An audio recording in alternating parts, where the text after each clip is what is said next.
phone on my son's kitchen counter lit up, and I was not trying to read it. I was holding my grandson against my shoulder, swaying the way you do, and the screen was simply there in front of me. A message preview slid down, and it was gone again in a few seconds when the screen went dark. But in those few seconds, I read part of one sentence, from a contact saved under a name I did not know, and the part I read contained 2 words. The 2 words were, birth mother. And I stood in my son's kitchen, holding his child, and felt 25 years of solid ground tilt under my feet. Because I am my son's mother. I have been his mother since he was 9 weeks old. And in that instant, watching that screen go dark, a fear I had kept locked away for a quarter of a century walked straight out into the light. The fear that somewhere there was a realer mother than me, and that my son had gone looking for her and had not told me. My name is Julie Marsh. I am 46 years old, and I work as a veterinary technician in Tucson, Arizona. I spend my days helping frightened animals and reassuring their owners, which is its own quiet irony, given how badly I needed reassuring myself. My husband Dave and I adopted our son Ethan as an infant. I am going to tell you what that message turned out to mean. But first you have to understand the 25 years before it and the one small fear I never said out loud. Dave and I married young, and we learned young that we could not have biological children. And I will not spend long on that grief because it has a happy ending, and the happy ending is named Ethan. We adopted Ethan when he was 9 weeks old and I was 21 years old. I want you to sit with that for a moment because the youth of it matters. I was barely an adult myself, and from the day they placed that baby in my arms, I was, in every way that a day is made of, his mother. I was the one awake at 3 in the morning. I was the one who learned which cry meant hungry and which cry meant frightened. I was the one at every fever, every first day of school, every scraped knee, every heartbreak. 25 years of the actual, unglamorous, daily substance of motherhood. I was the one who taught him to tie his shoes, and the one who sat in the school parking lot while he took his driving test, and the one who held him the night his first real heartbreak arrived. None of those things has a biological component. Every one of them is just presence. A person choosing to be there 10,000 times across 2.5 decades. Ethan is 25 now. He grew up knowing he was adopted. We never hid it. It was simply a calm fact of our family. And he grew into a kind, steady young man. And last year, he became a father himself. And so I should have felt, by every right, completely secure. I had earned it 25 years over. I want to give you one picture of Ethan and me, because it is the picture I should have held on to and didn't. When Ethan was 7, he had a long bout of pneumonia, and there was a stretch of nights where his fever would climb after midnight, and I would sit on the floor of his room with a cool cloth and a glass of water and simply stay until it broke. I did not think, on any of those nights, about biology. I did not think about who had carried him. I thought about nothing in the world except my son and his too hot forehead and the next hour. That is what motherhood actually is when you are inside it. It is not a certificate. It is a floor at 2 in the morning. I had hundreds of those nights. And somehow, despite every one of them, I still let a locked room convince me that a stranger I had never met held a truer claim than the woman on that floor. But there was the fear. And I have to tell you about it honestly, because the fear is what this whole story turns on. Underneath 25 secure years, there was always one small locked room, and I never let anyone into it, not even Dave. In that room lived a quiet, shameful question, the question I think a great many adoptive parents carry, and almost none of us say aloud. The question was, am I the real one? Out in the world, somewhere, was a woman who had actually carried Ethan, whose blood was in him, whose face he might wear. And some frightened part of me had always believed, in that locked room, that she was the realer mother, the original, the genuine article, and that I was something more like a very long-term substitute. A loving substitute, a devoted one, but a substitute. And the deepest fear in that locked room was the simplest one. It was that, someday, Ethan would go looking for her, and that the day he found her, I would discover what I had secretly always been, Not his mother, but the woman who had filled in until his mother could be found. For 25 years, I kept that room locked, and I told myself it would stay locked forever. And then a phone lit up on a kitchen counter. I think the fear got into me so young because I became a mother so young. I was 21, surrounded by women my age who were having babies the usual way, and there was a voice, never spoken by anyone, entirely my own invention, that whispered that what they had was the real thing, and what I had was an arrangement. It was not true, and no one ever said it to me, and yet I let that whisper lay the foundation of the locked room. And here is what I have learned about a fear you build at 21. It does not grow up with you. It stays exactly the age it was when you first felt it. I was 46 years old, an experienced mother, a grandmother, and the fear that ran the locked room was still a frightened 21-year-old, certain she was an imposter in her own nursery. I had simply never gone back in to tell her she was wrong. Let me take you back to that kitchen, because I need you to understand how little I actually saw and how much I built from it. I was at Ethan's house on an ordinary afternoon, holding my grandson so that Ethan and his wife could have 20 minutes to themselves. Ethan's phone was on the counter. It lit up, a message preview, and I genuinely was not trying to read it. It was simply in my line of sight. It was from a contact saved as a woman's name I did not recognize. I knew every name in my son's life, or I believed I did, his friends, his coworkers, his wife's family. This name belonged to none of them. It was a stranger living inside my son's telephone, a stranger he had saved and named and was exchanging messages with, and her unfamiliarity alone, before I had read a single word, had already started the locked room's machinery turning. And the fragment of the message that I saw, before the screen went dark, said something like, "And I have replayed it 10,000 times. So glad you reached out about your birth mother. It means we can finally..." And then it was gone. That was all. That was the entire piece of evidence. A first name I didn't know, and a half a sentence. But you have to understand, I had a locked room that had been waiting 25 years for exactly this. And a frightened mind, handed a fragment, does not wait for the rest. It builds. By the time the screen went dark, my mind had already finished the whole structure. Ethan was searching for his birth mother. He had been doing it secretly.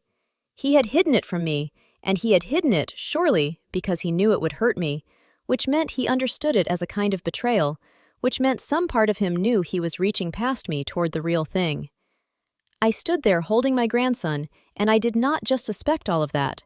I knew it, the way you know a floor is there. I had no idea that nearly every beam in that structure was about to prove false. I have thought a great deal since about how dangerous a fragment is. If I had seen the whole message that day, the entire conversation, the full context, I would have understood everything in 2 minutes and been spared 2 weeks of grief. But a fragment is not information.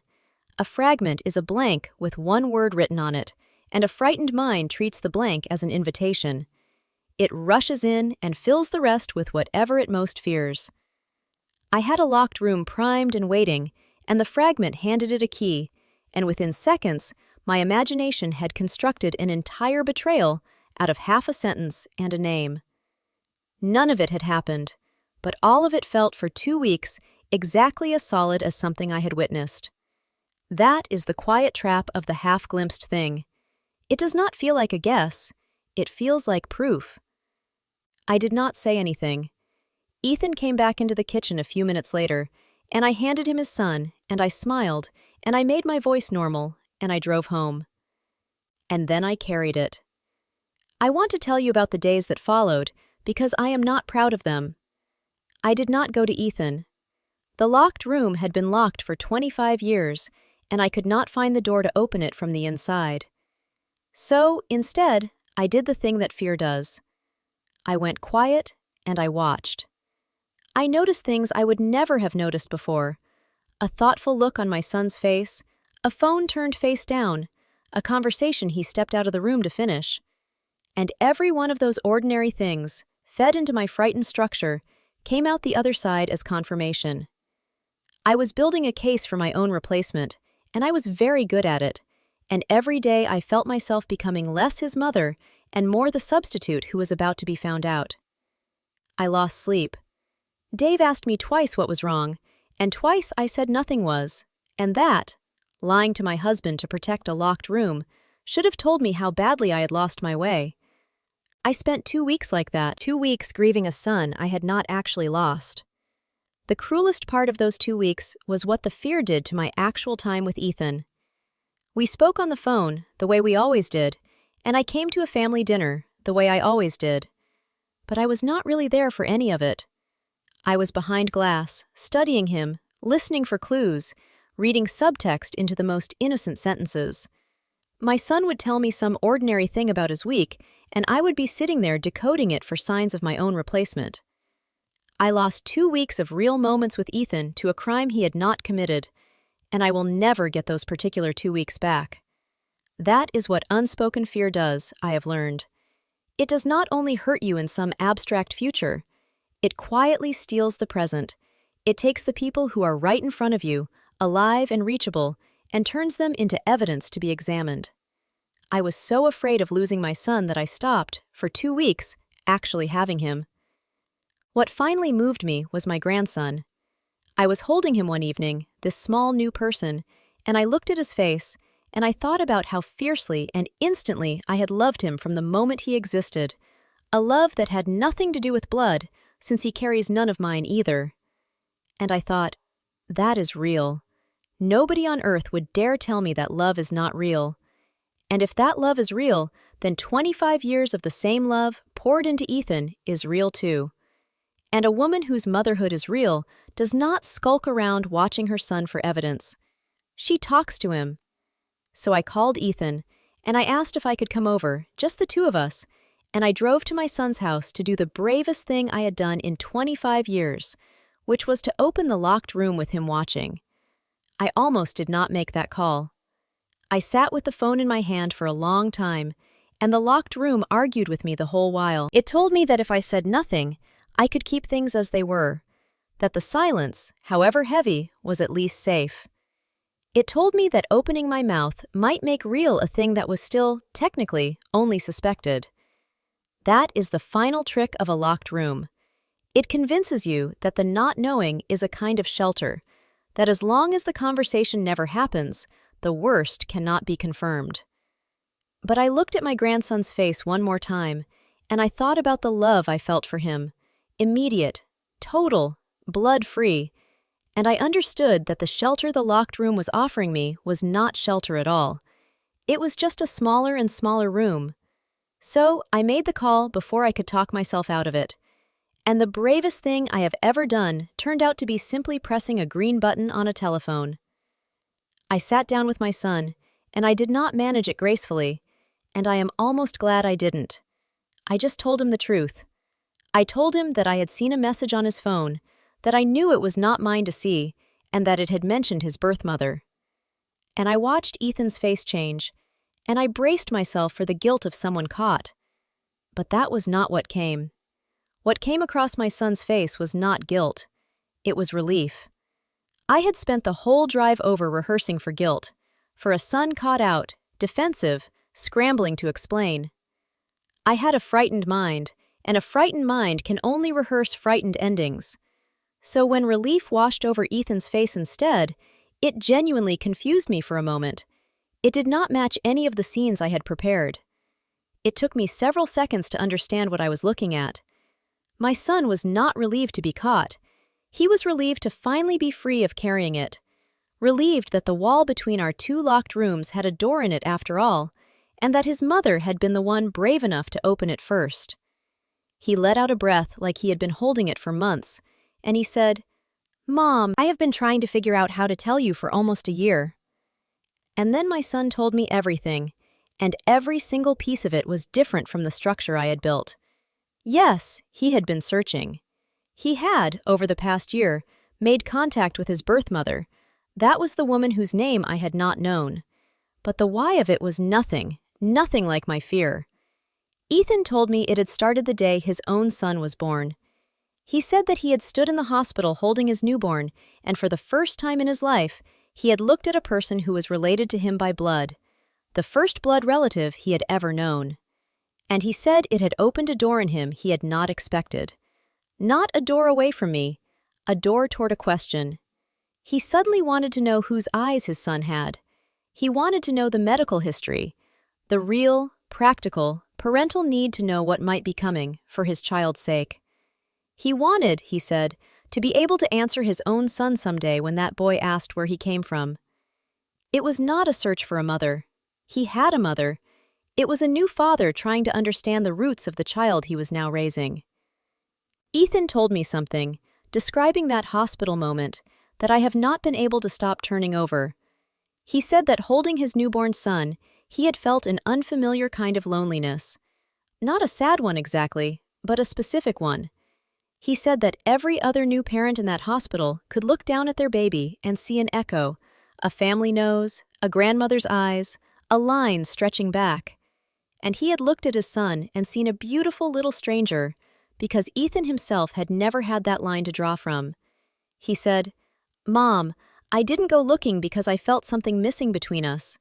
I went looking because I wanted to be able to give my son the one thing I never had, an answer. I wanted him to be able to ask me where his eyes came from, and for me to actually know." And I sat there and understood that my son's search had not been a door closing on me at all. It had been a door he was trying to hold open for the next generation, for the grandson asleep in the other room. And then I asked him the question that was the actual center of my locked room. I asked him why, if it was so innocent, he had hidden it from me for almost a year. And my son looked at me, and his eyes filled, and he said the thing that broke the whole structure apart. He said, "Because I was terrified of exactly this. I was terrified that no matter how I explained it, you would hear it as me saying you weren't enough. And you are. Mom, you are the only mother I have. I didn't hide it because I thought I was betraying you. I hid it because I love you, and I couldn't stand the thought of that look on your face, the look you have right now." And I understood, sitting there, what had actually happened to us. My son had a locked room too. And his locked room and my locked room had been built around the exact same fear, the fear that I would feel replaced. He had stayed silent for a year for precisely the same reason I had stayed silent for 2 weeks, and for 25 years before that. We had both been protecting me from a wound that, it turned out, only the silence itself could cause. I asked Ethan how long he had been carrying the weight of not telling me, and he said almost the entire year, that there had been a dozen times he had nearly brought it up and lost his nerve at the last second, exactly the way his aunt would say I lose mine. He said the worst part had been the secrecy itself, the way it had made every visit with me a small performance, the way he had started leaving his phone face down in his own house around his own mother. He hated it, he said. He had felt like he was doing something shameful when all he was actually doing was looking up a medical history. And hearing that, I felt a fresh kind of sadness because I recognized it completely. He had been living in exactly the cramped, watchful, performing way I had been living for 2 weeks, except he had been living that way for a year. We had built our 2 locked rooms back to back, sharing a wall, and we had each spent all that time pressed against that wall in fear, when the wall was the only thing in the entire house that did not need to be there. I want to tell you what that conversation did to the locked room I had carried for a quarter of a century, because it did not just open it. It took the walls down.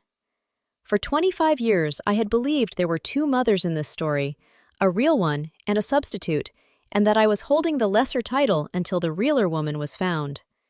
And sitting with Ethan, I finally heard how wrong the whole frame was. His birth mother gave him life, and that is an enormous, sacred thing, and I will never speak a word against it. But she did not lie awake at 3 in the morning learning his cries. She did not sit on a bathroom floor with him through a fever. She was not there for the 25 years. Giving a child life and being a child's mother are 2 different gifts, both real, both worthy, but they are not the same gift, and they are not in competition for a single title because they were never the same title. I had spent 25 years afraid of losing a contest that did not exist. Ethan did not have a real mother out there and a substitute at home. He had a woman who gave him his beginning, and he had a mother. and the mother was me. It had always, every single day, been me. There is a word I had let do quiet damage for 25 years, and the conversation with Ethan finally let me put it down. The word is real. Real mother. I had used it, in the privacy of the locked room, as though it pointed at a fact. As though somewhere there was a genuine article and I was the copy. But sitting with my son, I finally heard how cruel and how meaningless that word had been. What is unreal about 25 years of 3 in the morning? What is unreal about the floor I sat on through his pneumonia? The word real had never described anything true about our family. It had only ever been the weapon my fear used against me. Ethan never once thought in those terms. It had not even occurred to him that I might. The whole contest, the realer mother and the substitute, had existed in exactly one place in the universe, a locked room inside me. And a contest with only one frightened spectator and no other competitor is not a contest at all. It is just fear wearing the costume of a fact. So I did something, after that conversation, that the woman in the locked room could never have done. I told Ethan that I did not want him to search in secret anymore, not because I was permitting it, but because I wanted to be in it with him. I told him that his roots were not a threat to me, and that a son being curious about where he came from was not a son loving his mother less. It was just a whole person wanting to be whole. And a few months later, I did something I would not have believed myself capable of. I went with Ethan to meet his birth mother. I sat across a table from the woman who had carried my son, and it was not the confrontation of two rivals that my locked room had always staged.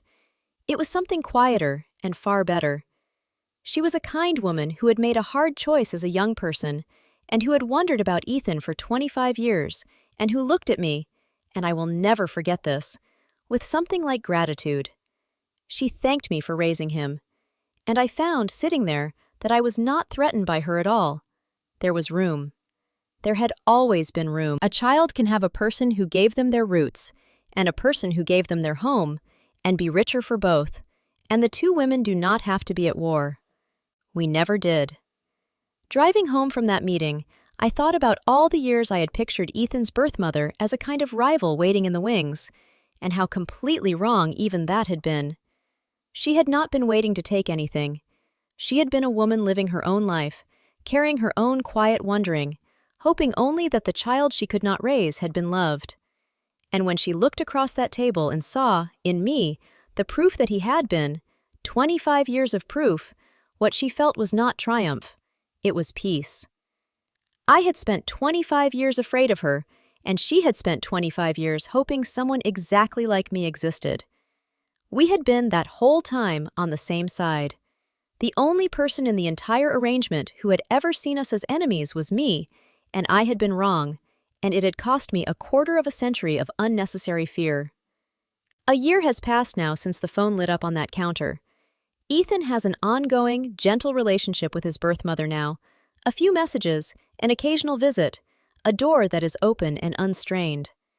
My grandson will grow up knowing the whole truth of where he comes from, all of it, with no locked rooms anywhere in the family. I think about that often, that the little boy I was holding the day the phone lit up will never have to build the room I built. He will grow up in a family where his father's roots are spoken of openly, where adoption is not a fact anyone tiptoes around, where the difference between the woman who gives life and the woman who gives a home is understood as two gifts and not a rivalry. My fear, in the end, did one useful thing before I set it down. It showed me exactly which inheritance I did not want to pass forward.